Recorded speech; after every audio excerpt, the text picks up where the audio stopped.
அவர் பேர்ல வந்த லெட்டர் ஒன்று பார்த்ததும் அவர் பயந்துட்டு அங்கேருந்து கார் எடுத்துட்டு கிளம்பி வந்துட்டார். வர்றப்ப எங்க கார்த்திகேயன் எங்க அட்வொகேட் விங் செங்கர்கிட்ட ஃபோன் பண்ணி இது மாதிரி ஒன்று சர்க்குலேட் ஆகுது, நான் ஒரு மாதிரி ஃபெயில் ஆகிட்டு அண்ணன்ட்ட ஃபோன் போட்டாலும் எடுக்கலண்ணா, நம்ம என்ன பண்ணணும் தான் இவங்க உடனே இவர் கவர்னர்கிட்ட போயிடுவோன்னு சொல்லிட்டு இவங்க வந்திருக்காங்க. வந்து கவர்னர்கிட்ட இந்த கம்ப்ளைண்ட் கொடுத்துருக்காங்க. யாரோ ஃபோர்ஜரியா அதை வந்து கவர்னர் மாளிகைக்கு அனுப்பியிருக்காங்க. அந்த லெட்டருக்கு இவருக்கு சம்மந்தம் இமெயில வந்துச்சாங்க தெரியல. வாட்ஸ்அப்ல வந்ததா சொன்னாங்க, எனக்கு தெரியல. வாட்ஸ்அப்ல இங்க சொன்னாங்களா? யாரு? அதான் வாட்ஸ்அப்ல ஒரு லெட்டர் அனுப்பியிருக்காங்க கவர்னர். நம்ம யாராவது மாதிரி கொடுக்கல, தபால்லாம் மாதிரி கொடுக்கல, நம்ம மேல அந்த தபால் கொடுக்கல, அவங்க வாட்ஸ்அப்ல அனுப்பிச்சிருக்காங்க.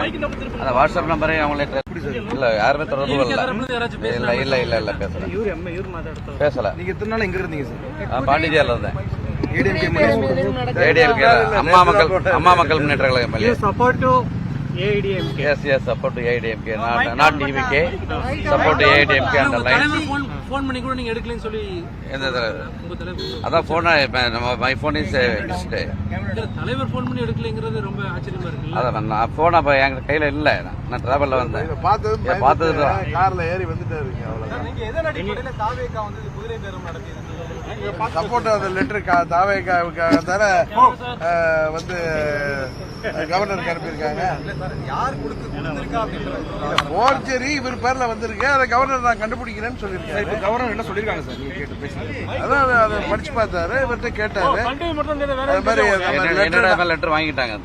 இது மாதிரி என்னோட லெட்டர் நான் கைப்பட எழுதி விட்டுருக்கேன். கைப்பட நான் எழுதி விட்டுருக்கேன் அந்த லெட்டர். கவர்னர் வந்து கடிதத்தை வந்து பெரும்பான்மை நிர்வகிக்கணும் போயிருந்தாங்க. நான் உங்களை கேட்கிறேன், எல்லாம் நான் டிவியில டிபேட்ல எல்லாம் பாத்துருக்கேன். ஒருத்தருக்கு 108 தான் இருக்கு, ரைட்டு. சிங்கிள் லார்ஜஸ்ட் பார்ட்டிக்கான சப்போர்ட் லெட்டர் கொடுக்குறாங்க. உடனே நீங்க என்ன சொல்றீங்க? இது ஒன்று கவர்னர் மாளிகையில் அவர் சப்போர்ட் காமிக்க வேண்டிய அவசியம் இல்லை. அசம்பிளியா? எனக்கு தெரியும், அசம்பிளியில தான் சப்போர்ட் எல்லாரும் ப்ரூவ் பண்ணுவோம். பட் கவர்னர் வந்து உங்களுக்கு முதலமைச்சரா பதவி ஏற்று வைக்கிறதுக்கு அவருக்கு நீங்க எவிடன்ஸ் காமிக்கணும்ல. இதே மாதிரி ஃபோர்ஜரி எவிடன்ஸ் எல்லாம் நீங்க அனுப்புனீங்கன்னா அது சரியா? டிவிகேவுக்காக விஜய்க்கு ஆதரவா டிவிகே சப்போர்ட் பண்ணி காமராஜ் பேர்ல ஃபோர்ஜரியா ஒரு லெட்டர் வந்திருக்குல்ல, அதுதானே நீங்க எல்லாம் டெலிகாஸ்ட் பண்றீங்க. அந்த ஒரிஜினல் லெட்டர் எங்க காமிக்க சொல்லுங்க. சோ இப்போ நீங்க என்ன டிமாண்ட் பண்றீங்கன்னா இது வரைக்கும் வந்திருக்க லெட்டர் எல்லாத்தையுமே செக் பண்ணணும்னு சொல்றீங்க. எல்லாம் சப்போர்ட் பண்ணணும். அதே மாதிரி இந்த ஆதரவுகள்லாம் நிறைய வந்து ஹார்ஸ் ரைடிங்கா கூட இருக்கலாம், துரை பேரமா இருக்கலாம். எதுக்கு எங்க கட்சியில ஒரே எம்எல்ஏ இருக்கிறதுனால அவர் பேர்ல அனுப்பி இவரை வந்து கன்வின்ஸ் பண்ணி கொண்டு வந்துடலாம் நினைச்சிருப்பாங்க. வழங்கியிருந்தாங்க. சிபிஐ சிபிஎம் நிர்வாகிகளை நேரடியாக சென்று விஜயும் பார்த்துட்டாரு. ஆமா, ஆனா விடுதலை சிறுத்தைகளோட நிலைப்பாடு என்னன்னு அது எனக்கு சார், அதெல்லாம் நீங்க விடுதலை சிறுத்தை ஆமா சார். அப்புறம் இது ஹேர் ஸ்டைலிங் தானே, அதுக்கான எம்எல்ஏக்கள் இல்லாம முயற்சி பண்றதே தப்பு தானே. போதுமான எம்எல்ஏக்கள் இல்ல, போற இல்ல அப்படிங்கிற முயற்சி பண்றதே தவறு தானே. அப்ப இது மாதிரி குரூப் வழி எல்லாம் பண்றாங்க. அவர் சிங்கிள் லார்ஜஸ்ட் பார்ட்டினா இல்ல இல்ல அவர் முயற்சி பண்றாரு. ஒரு பக்கம் வந்து வாட்ஸ்அப்ல அனுப்பப்பட்டது அவங்க தரப்புல இருந்து அனுப்புறாங்க, எப்படி சொல்ல முடியும்? வாட்ஸ்அப்ல எந்த நம்பர் கேட்டீங்க? அந்த நம்பர் அதை நீங்க கவர்னர் மாளிகையில கேளுங்க, அது யார்கிட்ட வந்திருக்குன்னு. இவரை போன் பண்ணி கேட்டிருக்காங்க கவர்னர் மாளிகையில இருந்து. உங்க இதானு நீங்க டிவிகேவோட அலிகேஷன் பண்ணீங்க சார், அதனால நான் சொல்றேன். நான் கேக்குறேன், நீங்க வேணா டிவிகேவுக்கு ஆதரவா இருக்கலாம். நீங்க நான் ஊடகத்தை கேட்கிறேன். இல்ல இல்ல நான் சொல்றேன் சார். எங்க மேல நீங்க இல்ல நான் எதுக்கு அலிகேஷன் சொல்றேன்னா, கவர்னரை நீங்க என்ன சொல்லிட்டு இருந்தீங்க? அவர் வந்து இது ஹவுஸ்ல தானே மெஜாரிட்டி நிர்வகிக்கணும், 108 வச்சிருக்காரு, கூப்பிடுங்கன்னா இத மாதிரி ஃபோர்ஜரியா லெட்டர் அனுப்புறாங்களே, அதெல்லாம் கவர்னர் எடுத்துக்கிட்டு அனுப்பணுமா? யார் அனுப்பியிருப்பா? இதை யாரு அனுப்பியிருப்பா?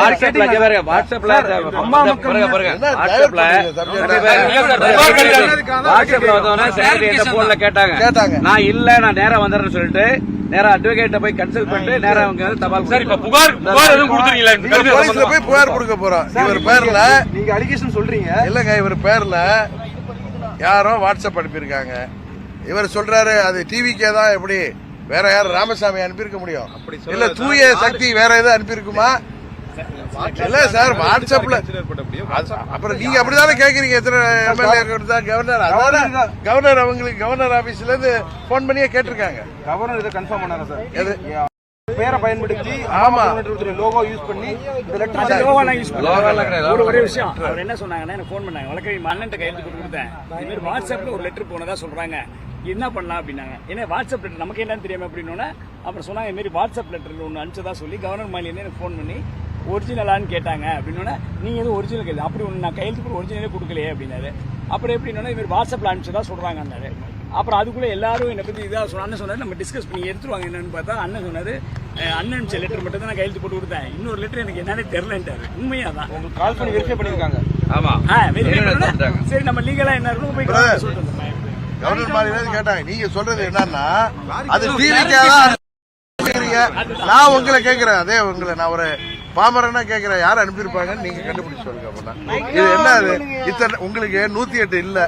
நீங்க தூய சக்தி தூய்மையான ஆட்சி கொடுக்க போறீங்க. நீங்க ராவண சீதையை கவர்ற மாதிரி இன்னொருத்தங்கள்ட்ட சப்போர்ட் கேட்கறது சட்டப்படி ரைட்டுன்னா ஹார்ஸ் ரைடிங் நினைக்கிறதுக்கு வாய்ப்பு இருக்குன்னு சொல்றது கவர்னரோ இல்ல மற்றவங்களோ ஃபீல் பண்றதுல என்ன தப்பு இருக்குன்னு சொல்றீங்க. இந்த இப்ப எங்க எம்எல்ஏ பேர்ல லெட்டர் அனுப்பியிருந்தா யாரும் எப்பயுமே டுபாக்கூர் பார்ட்டி எதை வேணாலும் செய்வாங்க. சிபிஐ சிபிஎம் இந்த எலெக்ஷன்ல திமுக கூட்டணியில் நின்றுட்டு ஜெயிச்சிட்டு சட்டப்படி அளவுப்பட்டதை நியாய தர்மமே பார்க்க மாட்டாங்களா? அவுட் சைடு சப்போர்ட்னு சமாளிக்கிறாங்களே அதுக்கு பின்னணியில என்னங்கிறது இன்வெஸ்டிகேட் பண்ணணுங்கிறது தான் எங்க கோரிக்கை. நான் இதை கவர்னர்கிட்ட மறுபடியும் ஒரு கம்ப்ளைண்ட் கொடுக்க போறேன். ஏற்கனவே கவர்னர்கிட்ட சொல்லிட்டு இது வரைக்கும் யார் யார் ஆதரவு கொடுத்திருக்காங்களோ அதோடைய பின்னணி என்ன. ஏன்னா ஒரே எம்எல்ஏ இருக்கிறதுனால ரொம்ப இலக்கரமாக எங்க எம்எல்ஏ பேர்ல ஒரு ஜெராக்ஸ் காப்பியை கொண்டாந்து கொடுத்து அவர் எங்களுக்கு ஆதரவுன்னு சொல்ற அளவுக்கு திமிரும் ஆணவமும் அராஜக போக்கு இருக்குன்னா இதெல்லாம் பார்த்துக்கிட்டு இருக்கிறதுக்கு நாங்க ஒன்றும் வெண்ணைகள் இல்லை. தூய சக்தியா மோசடி பண்ணி நீங்க ஆட்சிக்கு வரலாம். ஆட்சிக்கு வர முதல்ல கோடல்லாம் நீங்க எப்படி நீங்க ஆட்சி கொடுப்பீங்க? ஏன்னா மக்கள் உங்களுக்கு ஏதாவது 108 தொகுதியில வாக்களித்துட்டாங்கிற திமிர்ல தைரியத்துல எதை வேணாலும் பண்ணுவீங்களா? எங்க எம்எல்ஏடைய எதிர்காலம் என்ன ஆகுது? இந்த லெட்டரை கொண்டாந்து கொடுத்து அதை வச்சு மிரட்டி நீங்க கொடுத்த கொண்டு வந்திருந்தா என்ன இருக்கும்? இதோடைய சீரியஸ்னஸ் உங்களுக்கு புரியுதா என்னன்னு தெரியல. எங்க கேள்வி கேட்டவர் ஓடிட்டாரு. இது தியாகா சார்பாக கொடுக்கப்பட்ட கடிதம். அது ஒரு ஜெராக்ஸ் காப்பி. எவ்வளவு அவசரம் பாருங்க. ஏன்னா சிங்கிள் எம்எல்ஏ தானே அவரை ஏதாவது பண்ணிக்கலான்ட்டு அதுதான் நடந்தது.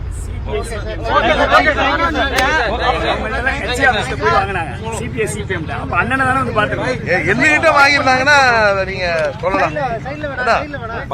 அவங்க நேரா ஒரு ஃபோர்ஜரி லெட்டர் கொடுத்துட்டு இவரை ஏதாவது மடக்கலான்னு நினைச்சிருப்பாங்க, குதிரை பேரை பண்ணலாம்னு நினைச்சிருப்பாங்க.